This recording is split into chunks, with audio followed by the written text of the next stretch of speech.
Breaking news now on Fox 61, Connecticut's news station.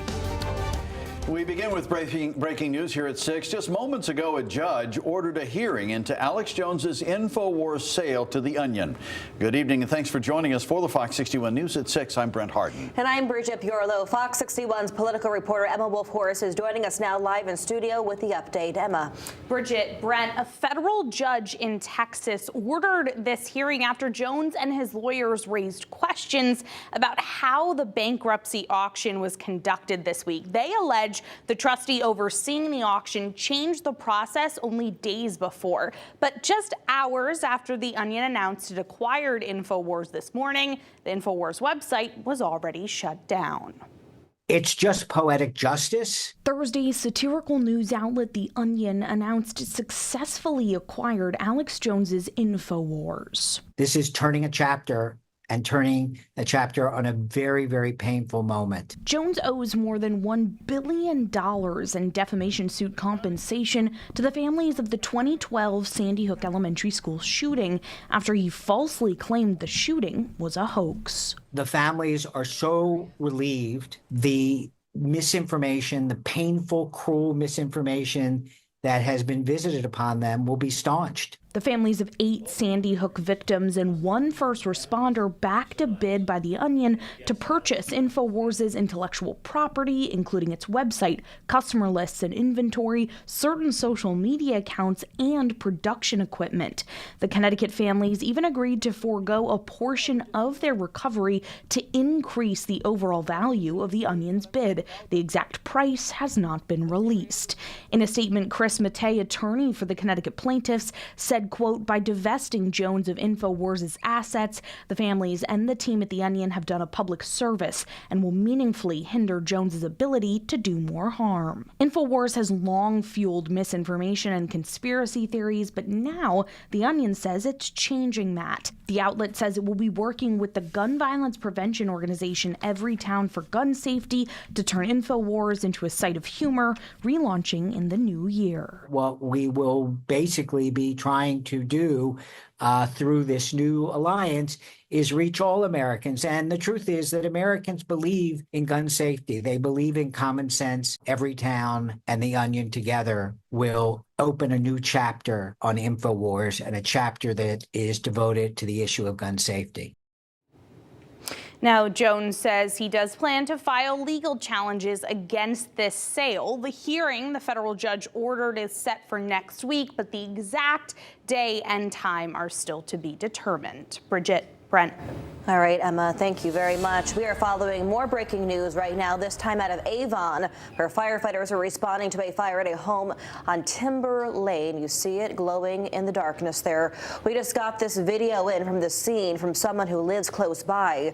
No word yet on how it started exactly or if anyone is injured. Our crew is heading there right now to bring you an update. We'll bring it to you live once we get them. And more breaking news tonight out of Berlin. Christian Lane is closed right now because of a 2-car crash. The road is closed between the Route 9 ramp and Deming Road. 2 people were taken to the hospital. We're told one of the drivers has life-threatening injuries. We'll let you know when the road is back open. An animal shelter in Hamden needs your help tonight. They continue to provide around-the-clock care for a dog they say was on the brink of death when they found her. Where the Love is Rescue says the 8-year-old dog is getting better every single day, and Fox 61's Julia LeBlanc has the story tonight. One of the people here at the shelter says Ryder was found in the worst condition she's ever seen, and now they need the public's help to bring her back to her lively self. Before we show you how Ryder is doing, we want to warn our viewers, some of the images are disturbing. Are you a good girl? The staff here at Where the Love is Animal Rescue are rallying around Ryder. Whoa! An 8-year-old pit bull mix now getting around-the-clock care at an animal hospital and foster home after being found in dire condition at a house in Hamden last month. It is believed that she was left outside with little to no shelter based on her condition for a length of time. clearly has not been fed. Julia Pisani says the shelter got information about Ryder from other animal advocates and acted immediately. She says Ryder was found emaciated and dehydrated and was rushed to an animal hospital. Then a serious wound was discovered. She spent all of her time at the hospital in the ICU, trying to get her to a stable point and being really cautious of, potential infection. Monday, Ryder was released from the hospital. She's at home with the foster family, but returns back to the vet every 2 days. She's starting to have a little bit more personality come out, but all good things. I mean, she had her first bark, and she is up and walking.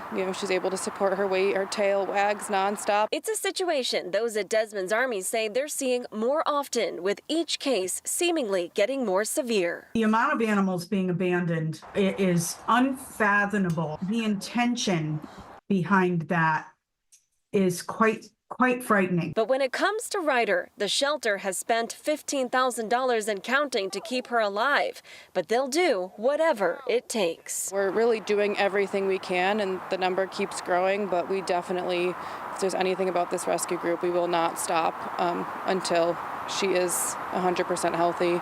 Now, Pisani says they've raised $3,000 to care for Ryder so far, but they need a lot more help. And we'll show you how on Fox61.com. In the meantime, we're told that authorities are investigating this case. We are in Hamden. Julia LeBlanc, Fox 61, Connecticut's news station.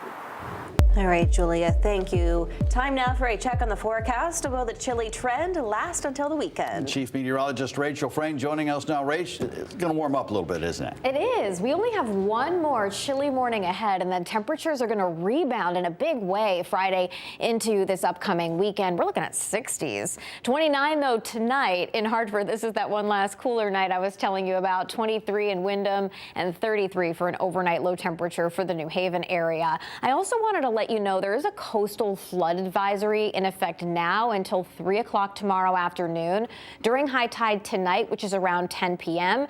and 10 a.m. Friday morning, water levels could come up about a foot higher than they typically do. Again, that's considered minor flooding. Also, here we go again, another red flag warning up during the day tomorrow because we'll see a bit of a breeze to go along with those recent dry conditions. Unfortunately, this is the kind of weather that can really spark or help brush fires grow more rapidly. Right now, we're looking at temperatures in the 40s and even 30s for some of our cooler spots. We got quite a bit of clouds, and check it out. There's actually some rain to the west of us. Unfortunately, it dives to the south and completely misses. Go figure. Lows tonight dropping back into the 20s to right around 30 degrees as we head towards daybreak. Clouds break for sun. We're near 50 as we head towards lunchtime, and we'll see highs in the upper 50s to right around 60. Warmer than today, but not as warm as it will be for Saturday and Sunday. We'll take a look at the numbers coming up. All right, Rachel, thank you. Hundreds of small businesses and nonprofits have received millions of dollars in financial support after August's devastating flooding. Governor Ned Lamont provided an update today saying $5.9 million from the state has been put toward helping around 278 businesses recover from that flood event.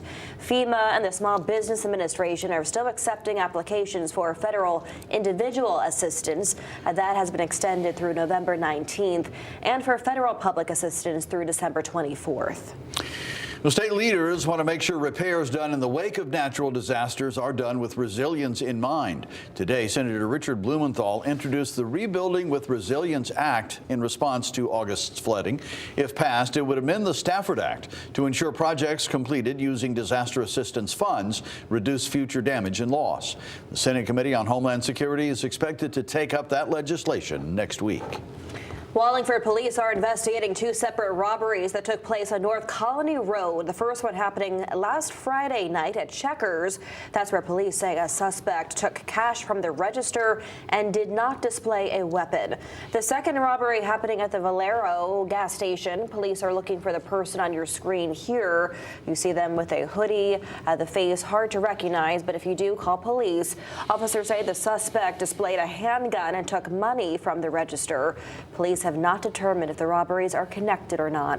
If you recognize this man, again, give Wallingford police a call. Connecticut state colleges and universities union leaders, faculty members, and students are calling for better financial support. Those groups claim Governor Ned Lamont is not doing enough to support them, and they're demanding more funding, free tuition, and adjustments to the state's fiscal roadblocks. The groups say the CSCU system will lose $156 million in temporary funding for the 2026 financial year, and the system is planning to mitigate $95 million.